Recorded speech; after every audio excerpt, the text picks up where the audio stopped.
Now, bringing you the very best in New Hampshire-based local music on IPMNation.com and 100.1 The Planet, this is Local Outbreak.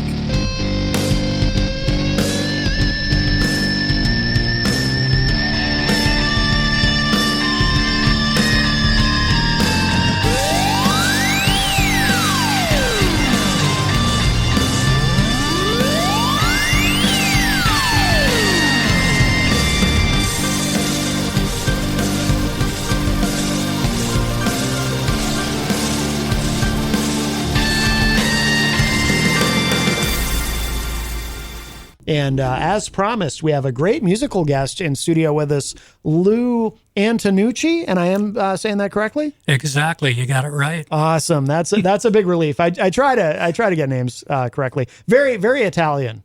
Very Italian sounding name. Yes. Yeah. So welcome to the show. It's great to meet you finally. I love your sound. Great voice and the guitar work and everything. We were kind of talking off air a little bit that one of the songs that I played, Close the Door, you were talking about some lead guitar work on that from Jerry Putnam. Is that his name? From Jerry Cedar House? Putnam, yeah, up at Cedar House Sound, yeah. And that name has been coming up on the show so much recently. In fact, the guys I had on yesterday from the band Pointless Culture, that's where they record. And I hear nothing. I don't know Jerry personally, but I hear nothing but great things. Yeah, no, it's a great studio. I'd suggest it to anybody that's looking to do some recording. Absolutely. And he does all the mastering there too, right? Yeah. Yeah. No, that's amazing. Yeah, and he'll even do a little guitar for you if you prod him enough. And he's a great guitarist. So yeah. It seems to me too. Like I get the impression that he kind of becomes like a de facto producer, which usually happens by accident. But it sounds like he's someone who really knows what he's doing and he has a lot of good ideas. Oh yeah, absolutely. Yeah, and he produced the CD that song that you played was on as well. Yeah, let me hold this up for the cameras over here. So let me hold this up for everybody. So Lou brought me copies of for Jenny and I. It's called An Almost Perfect Flight, and no way to really zoom in, but I'll hold it up there so people at home can see, or people listening, or people watching on their computers, I should say, or on Channel 6. But yeah, that's a cool cover. I like that. Yeah, if nothing else, they make great coasters for your coffee cups. But that's the I still give those out. At performances, and it's interesting because the one thing that I miss about the days of vinyl albums, even though vinyls come back quite a bit, are the liner notes. Yes. Right. Yes. And so we incorporated quite a bit of liner notes in there about the different stories behind the songs. Oh, there. Cool. Yeah. Cool. Very cool. Yeah. And people still buy CDs certainly too, for that reason, people like to have the liner notes, and of course vinyl. Someone had told me, I think in 2022, it was the first year that vinyl had actually outsold CDs. Really? Yeah. Well, with vinyl too. I mean, a lot of people, they'll buy vinyl of their favorite artists and then never open it. They just buy it to collect it, and then they'll leave it sealed, but they'll, put it on their bookshelf or whatever it is. So, I had read an article where actually there's less homes now with CDs in them than there used to be. Like that's really you really only find CD players in people's cars. Yep. And I figure those will probably go by the wayside in the next year or two. Probably. If they haven't already. Yeah.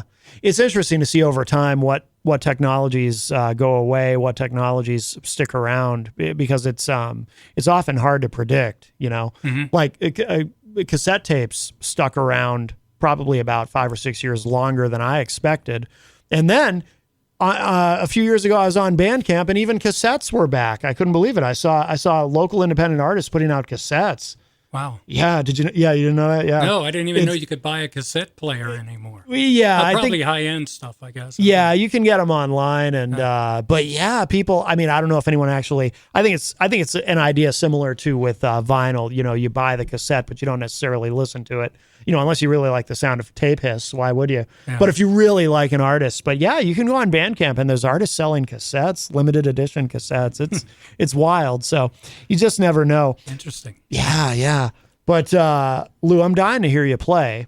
And I know we were talking off air during the break about this song "Message from Harry," and I don't know if you want to tell us about it before you play it, or Sure, yeah.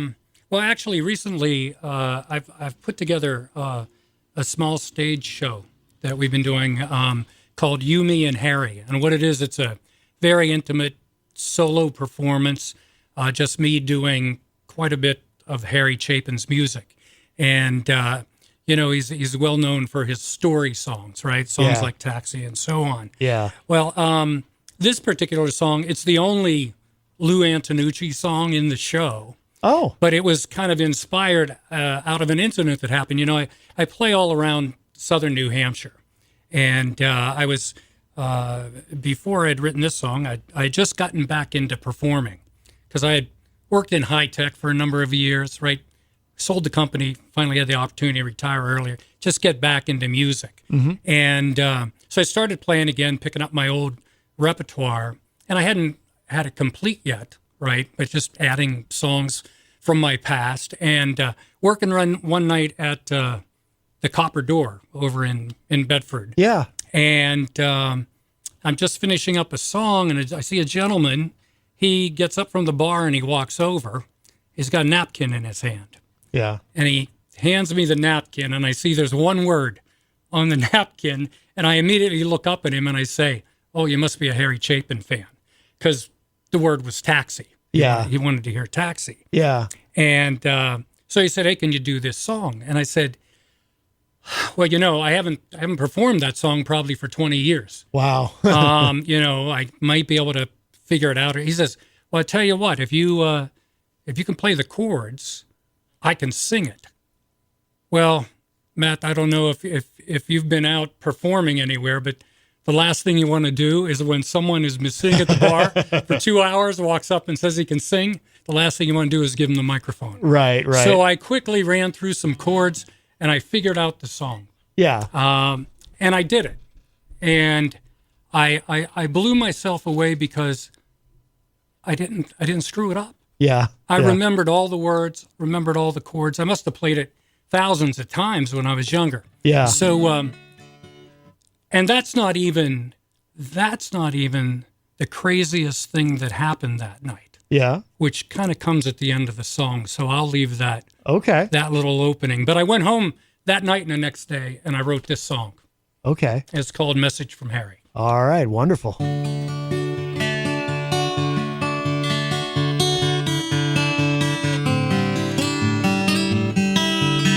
Playing Friday night at the Copper Door, I got a message from Harry when one of his fans walked across the floor, handed me a note. Just one word on a paper napkin took me back to when I was young. I must have played that request 1,000 times back then, not a single note undone.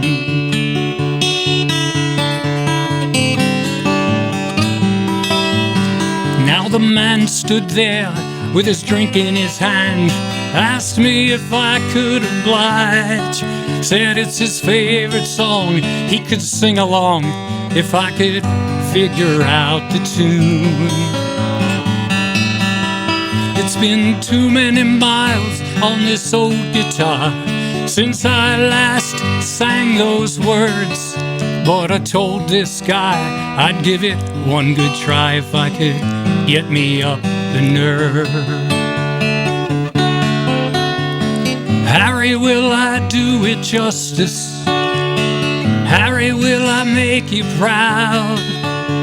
Not everybody's looking for that story song, but there's this one man in the crowd. I could have said I'm sorry, haven't played that one in years, but something told me to give it a go, and I overcame my fear.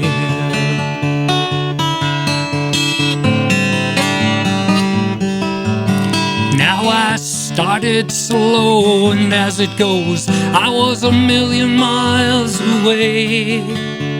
His stories had a way of doing that, even to this day. Well, the lyrics flowed like satin of the tale that Harriet spun.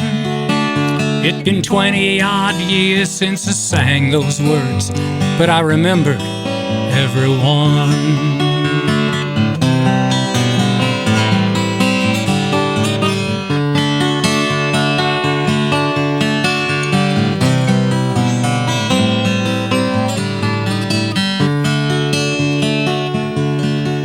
Yeah, I surprised myself for remembering, and about 3 or 4 minutes in, that man, he made his way back to the bar with his whiskey in his hand. And I could see him mouthing every word, and he didn't miss a beat. It made his night, it made mine too, however bittersweet. Harry, did I do it justice? Harry, did I make you proud? Not everybody's looking for that story song, but there's this one man in the crowd. I could have said I'm sorry, haven't played that one in years. Something told me to give it a go, and I overcame my fear.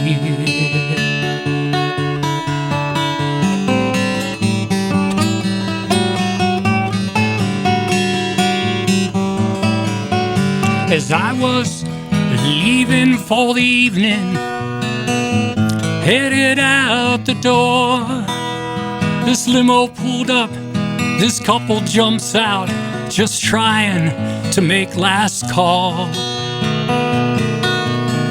But the door had locked behind me, bolted for the night. They looked at me and I said, yeah, they're closed, as their limo drove out of sight.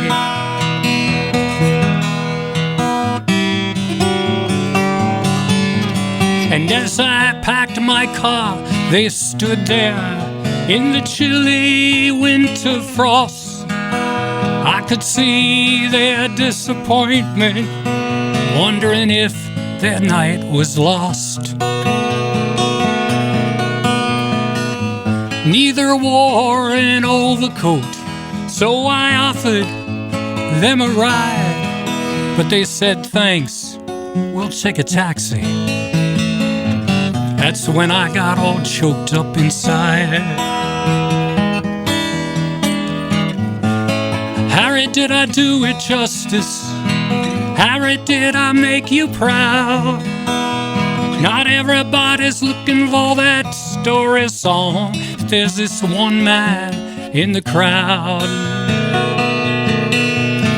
I could have said I'm sorry, haven't played that one in years, but I got a message from Harry, and I overcame my fear.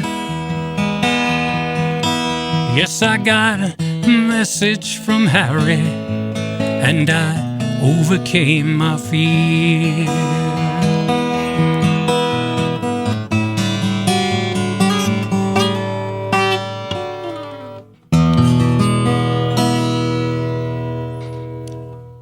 Oh, very nice. Wow, that's incredible. And it's a true story. Yeah, and, to this day, I wonder why the guy said we're taking a taxi, right, versus like an Uber or a Lyft, right? But it's just kind of went with what happened earlier in the evening. It was kind of crazy. Yeah. Wow, that's fantastic.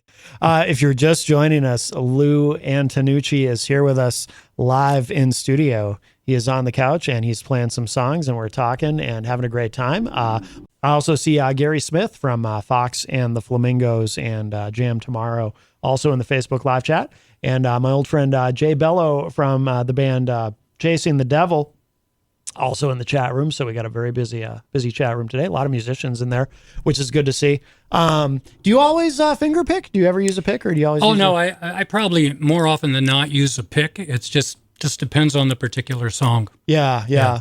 I'm always I'm a bass player, but I use a pick, and I'm always amazed at how people are able to finger picking. It just kind of fascinates me watching it. Like, how do you even make your fingers do that? Yeah, I don't know where they go. They just go where they want to go. Yeah. Have you put out other albums prior to this one? No, actually, this was really kind of the first one I'd done in a long time. I did an album. There's a song on this album called "Living in My Fantasies." Yeah, which I think you have a track of. Yes. And there was an album I had done back in, believe it or not, 1979, when I was just a lad and Shep was a pup. Yeah. And the name of the album was Fantasies. If you were to Google Fantasies Lou Antonucci on Google, you'd come across this album. Yeah. It was probably the worst piece of recording I ever had done in my life. Really? Yeah. Yeah, because we were young. We did it in a studio where the guy was like, the engineer was really into polka bands, so he knew nothing about what he was doing. But it was just, we did it, and but that album was really the only other album I had ever done. Wow. But the interesting thing about Fantasies, that song on the album is completely different from what the song is today. Oh, no kidding. Yeah. I kind of rewrote it. Yeah. After so many years and put it on this CD. So, but yeah, that's really the only thing. I'd done a couple singles way back when 45s were big. Mm-hmm. And I lived in Pittsburgh, Pennsylvania, outside of Pittsburgh. So. Yeah.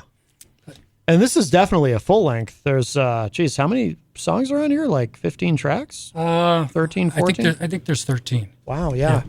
And you did this all at Cedar House, the whole thing? Yeah, I had I told my wife at one point, and this was several years ago, that I wanted to take my original material that I'd written over the years and kind of put them all on a CD. Yeah. And she says, "Oh, what would that cost you to do?" And I said, probably about $500. Go into the studio and do it. She says, "Okay, I'll get that for you for your birthday." And 2 years and about $5,000 later, I had an album. Yeah. And by the way, you played Grandfather's song earlier. Yeah. That was a song I wrote when I was 17 years old. No kidding. Yeah. Wow. Wrote it for my grandfather when I was 17. I'll be damned. Like every Italian family, big Italian family, we would spend from as far back as I can remember till my teen years, spent every Sunday at my grandparents' house. Yeah. So I kind of wrote that song, and it's really kind of a metaphor for how our grandparents nurtured all the grandchildren. Yeah, so. yeah. Has the song changed over the years, or slightly? Yeah, just slightly, a few words here and there, but it really hasn't deviated much at all. Is that when you started writing songs at 17, or were you writing before that? I wrote my first song when I was 13 years old. Do you remember it? Yeah, I do. As a matter of fact, that song's on the CD. Oh, no too. kidding. Yeah. Oh, wow. It's a song called Family Life and Freedom. Okay. And all I can remember about that song is my sister and I had my cousin, Rose Marie, who was our babysitter. Yeah. And so there's a line in this,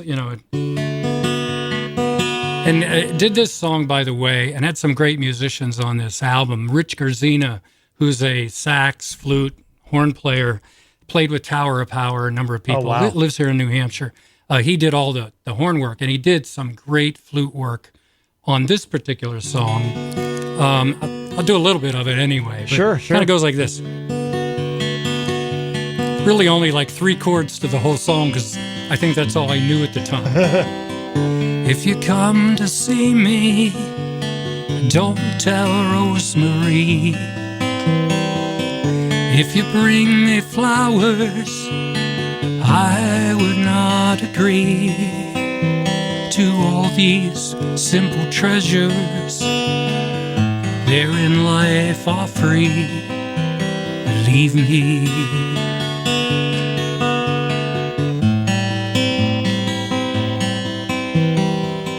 If your heart is broken, find your sacred tree and plant it in your garden so you can hardly see the walls of my obsessions when you were loving me. Believe me. Believe me, all I ever wanted was family life and freedom, and all you ever wanted was free. I'll just do that much of it for it. Yeah. So, wow. So you wrote that at 13. Yeah. And that was your first one, huh? Yeah. Has that changed? That's probably changed a little bit over the years, I would think, right? No. No. Wow. No. That's pretty good. No, but when I was... 13, wow. Yeah, when we were doing this album, there was all these, different songs that came back to me that I'd written, and and because Rich was able to do, he just colored it with the flute, and it makes it kind of magical. So Yeah. that was a lot of fun. Oh, very cool. Very cool. I'm dying to hear another one. If you want to play, I don't know, what did you want to play? Did you want to play, you wanted to save Merchant, right? You wanted to save that for later? Yeah, we'll save that. What about My Back Porch?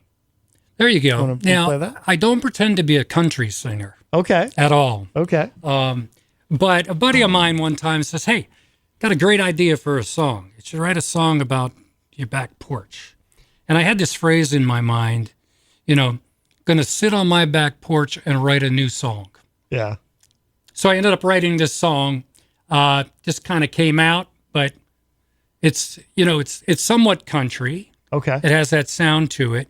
It's got, boy and girl breakup. It's got Missing You. It's got the back porch. It's got whiskey. I think the only thing it doesn't have is a pickup truck. Okay. Right? So fair enough. all right, we'll see how this one goes. All right.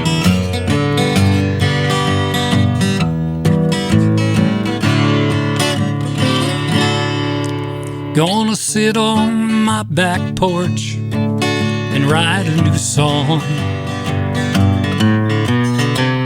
Not quite sure the melody, and I just don't know how long it might take to come together as I wrestle with the tune.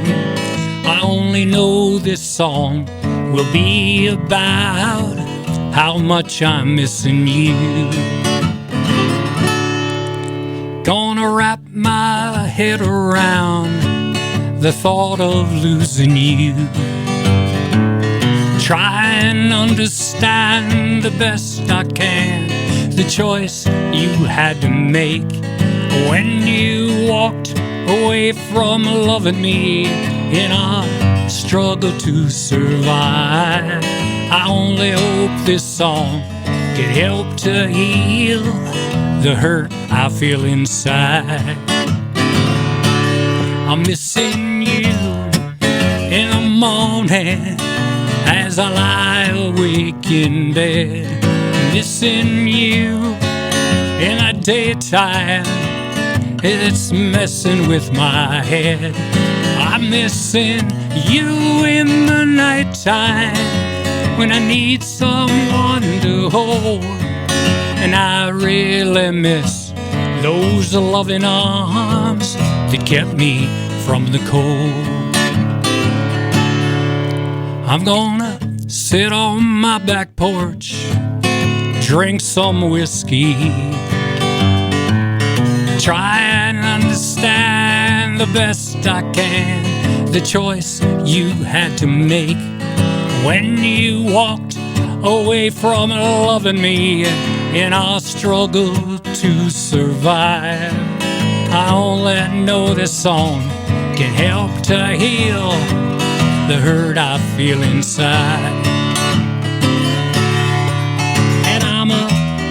long, long way from forgiving you, but I'm not that far away from being stoned.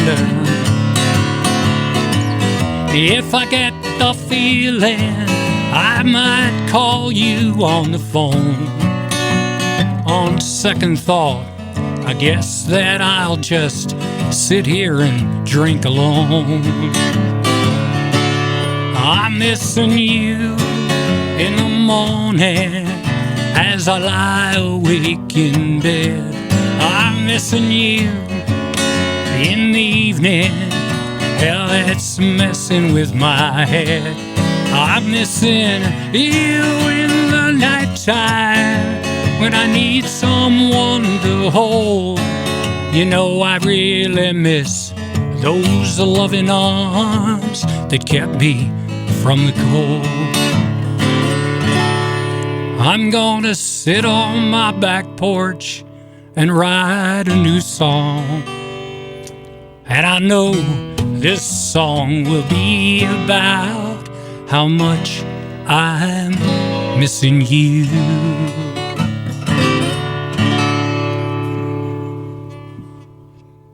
That's cool. I like it. It has a good beat. Yeah, yeah. We'll give it a 9. No, I like it. It's got kind of a bounce to it. I dig it a lot. If you're just joining us, Lou Antonucci is here with us. He is live in studio. He's playing some songs for us, and we're talking. And this is great. This is great. Do you play out a lot? Do you do a lot of shows? I do. I do a lot of restaurants and bars. I generally play 3 to 4 nights a week. Oh, wow. Okay, so you're pretty busy. That's great. Yeah, it keeps me busy. It slows down a little bit in the winter simply because so many places have added outdoor patios and entertainment, but then winter comes, they lose their entertainment. Right.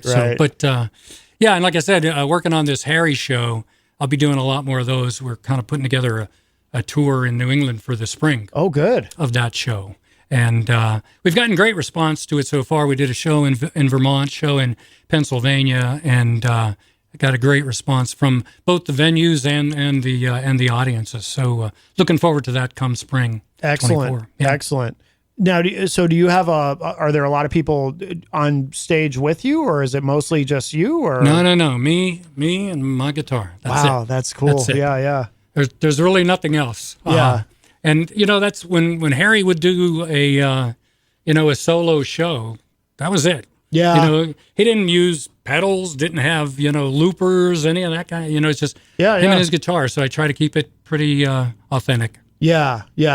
Is that challenging, or does that kind of come naturally to do that? Well, I think it comes naturally because when I was young and I was playing, I would play, in some clubs I played when I was in my early 20s.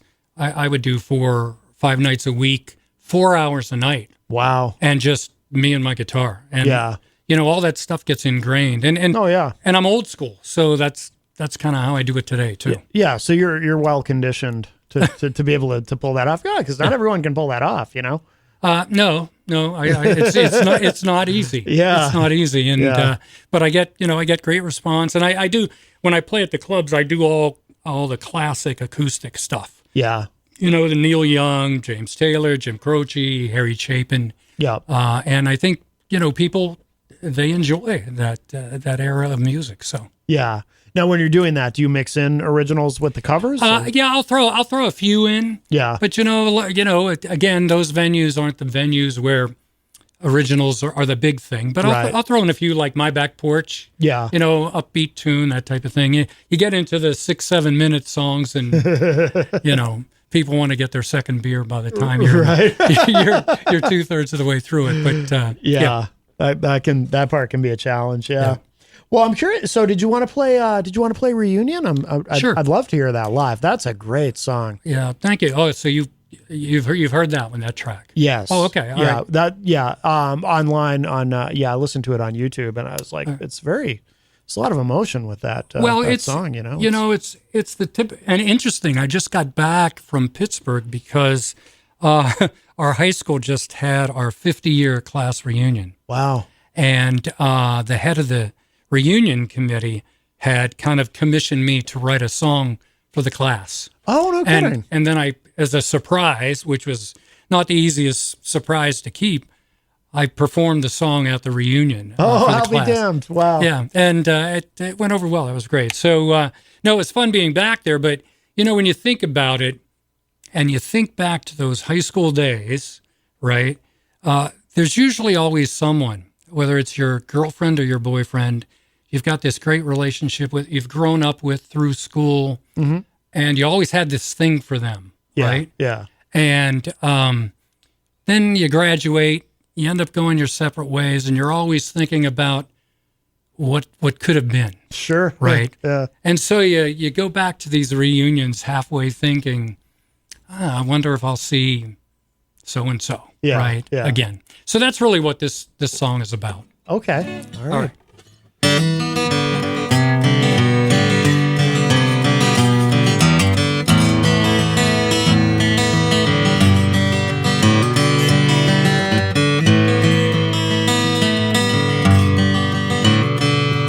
In a different world, it used to be only you, only me.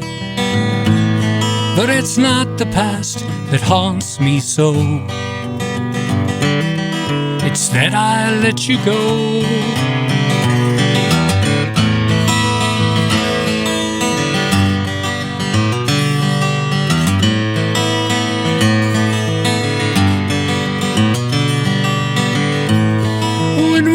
Kids, you lived next door. Your hair was yellow gold then. I'd stand outside your kitchen door, struggled to be bold then. We'd share my Coke and your penny candies, all stuck in sticky fingers. Those simple treasures came in handy. We were both so young and so naive. With you, I'd share my world.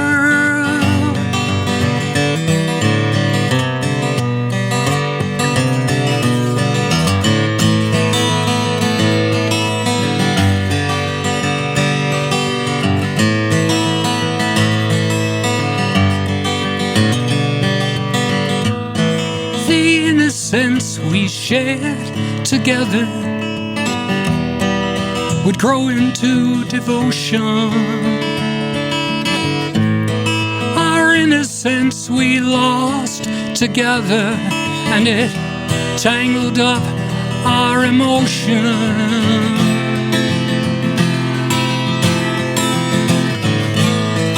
We grew apart by graduation, so not so unexpected. Our love or just infatuation has kept us close, even though we struggle to break free.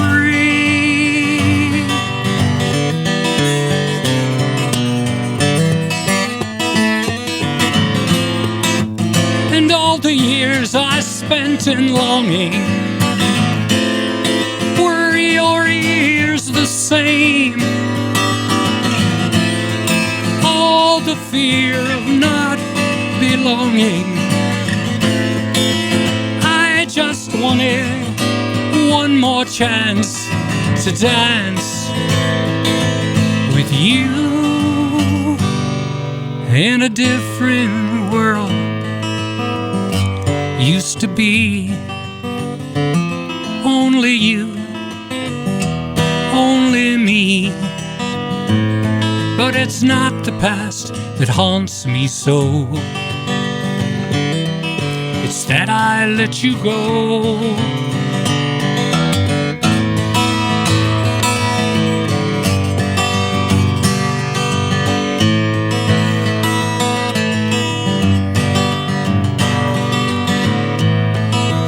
Time has seen us both endure misfortune and disfavor.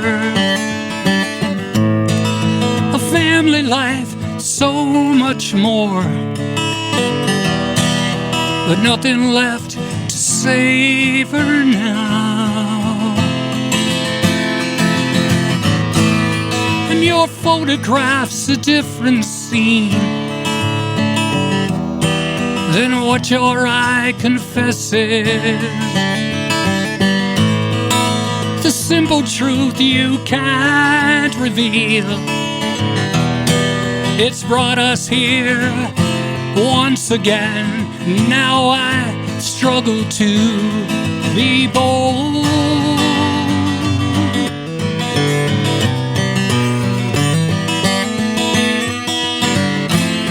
And past reunions notwithstanding, this feels so right to me. I have to ask before I leave now, can I have just one more chance to dance with you in a different world? Used to be only you, only me. But it's not the past that haunts me so. Instead I let you go.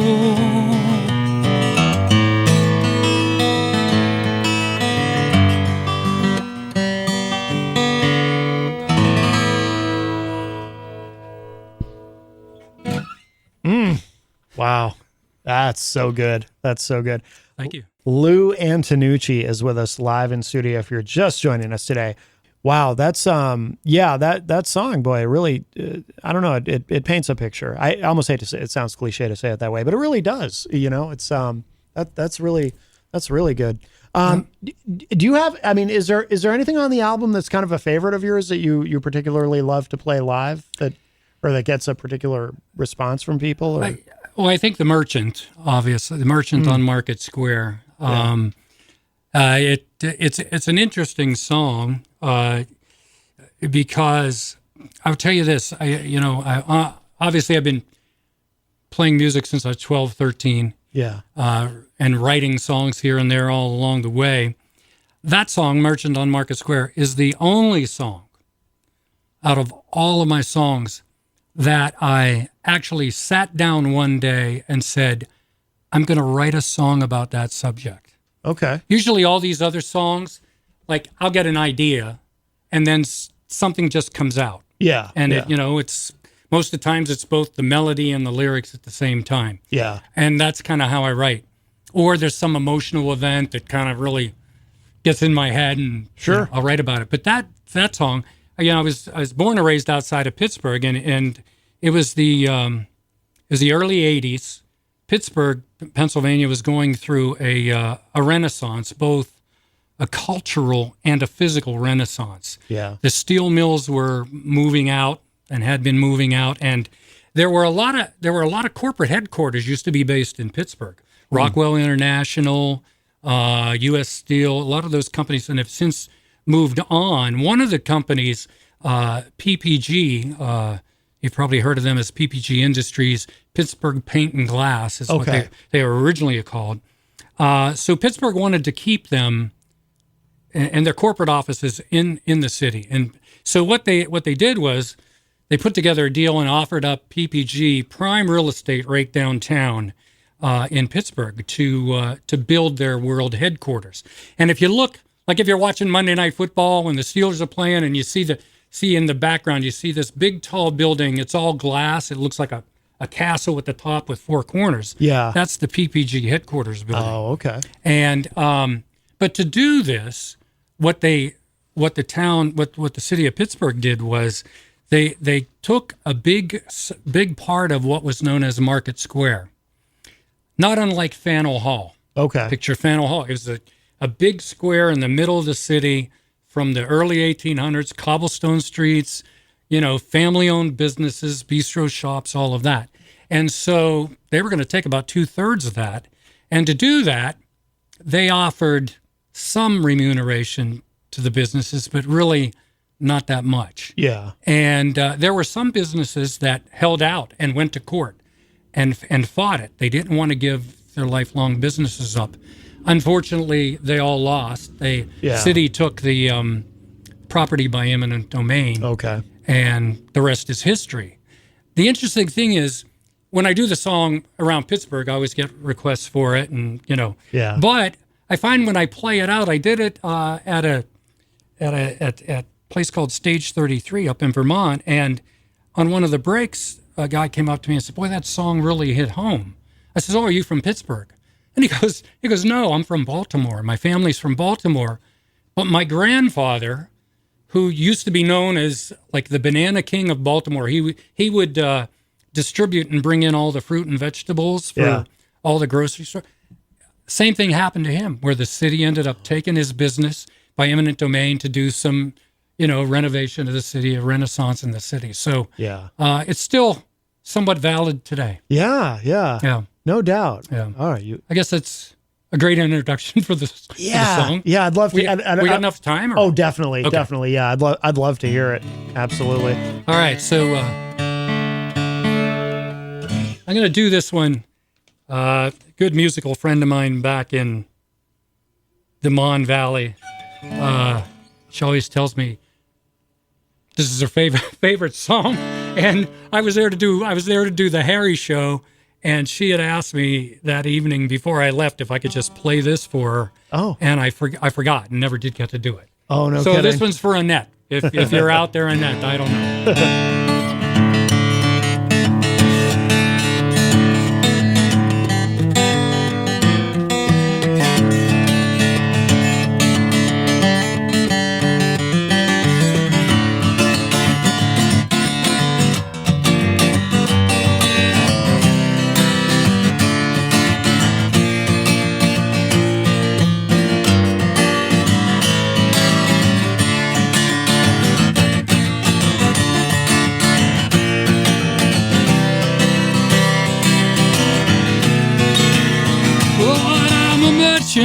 Here on Market Square, try to save my piece of the pie. Is it really right or even fair for my livelihood to be denied for the renaissance of glass and steel? The city's on their side. You're tearing down my life.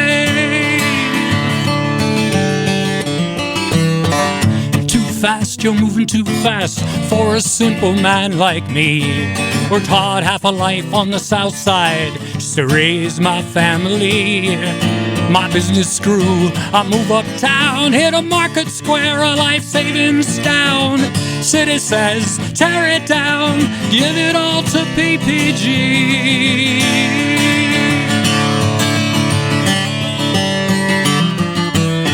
Too slow, the court's too slow for a common man like me. My friend said stay, but the judge said no. I thought this life was free. One by one, the shops closed down here on Market Square. I'm losing ground. Won't give in, won't lay it down. Won't give it all to BPG. Lord, I'm a merchant here on Market Square. Tried to save my piece of the pie. Is it really right or even fair for my livelihood to be denied for the renaissance of glass and steel? The city's on their side. They're tearing down my life. Oh, it's my life. I'm just a common man, you see.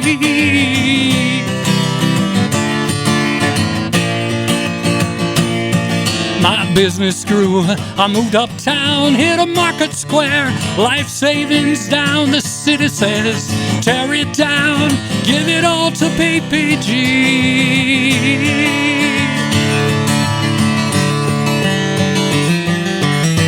Too much, it's all too much for a broken man like me. My bank account's lie empty, and there's a loophole in my lease.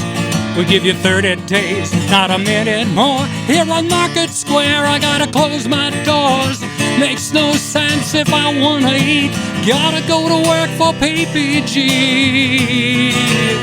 Lord, I'm a merchant, late off Market Square. Tried to save my piece of the pie. To really right or even fair for my livelihood to be denied for the renaissance of glass and steel. The city's on their side.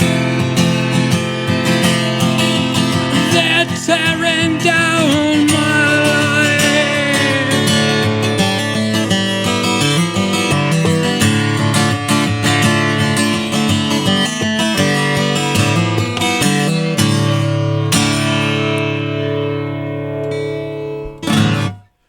Wow. That's my favorite of the ones you've played. I love that. I love that. The Renaissance of Glass and Steel. Wow. Thank you. Yeah. Really good. Really good. Yeah. I don't know if you've listened to the one on the CD, but I mentioned Jerry doing lead guitar. Yeah. And he plays lead guitar on that song. And the interesting thing is he goes back and forth between nylon string guitar and electric guitar. Yeah. And it's like kind of the two eras battling themselves. Interesting. In the middle of the song. I got to listen. Yeah, I haven't listened to that one. I got to check that out though. Yeah. I'm very curious now. Right. By the way, DJ Stephen Light is in the chat room. He says, loving it. Great playing, Lou. Yeah, absolutely. Thanks so much. I love the lyrics to that track too. I can see where, you told the story about the guy from Baltimore. I can see where people from other cities would also relate to the subject matter. That's interesting. Yeah, it happens all over. Absolutely. Absolutely. We are running short on time, so I want to make sure people know where to find you online, you're playing out a lot. So we want to make sure people know where they can find out how to see you live or get the CD or anything at all. Where's the best place? Should probably spell your last name for people. Hey, that's Antonucci, just like it sounds. ANTONUCCI. Okay. And it's Lou, L-O-U, not L-E-W. Right. And you can find me at louantonuccimusic.com. Everything you need to know or need to access is right there. Excellent. This album, Almost Perfect Flight, the whole album is on YouTube. So if you typed in Lou Antonucci space and Almost Perfect Flight, you could stream the whole album. Yes. Oh, by the way, where does I meant to ask you too, where does the title come from, the album title, An Almost Perfect Flight? It sounds like something that would have a story behind it. I'm curious. Well, it does a little bit.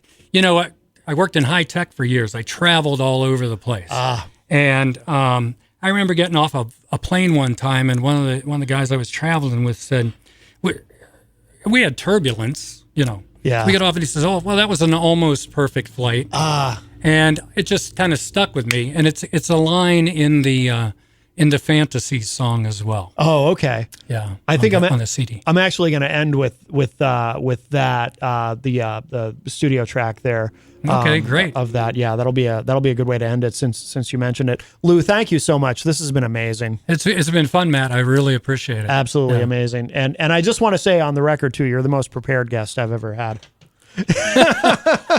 So well done, sir. Well done. No, Thanks so much. This has been great though. Lou Antonucci, everybody.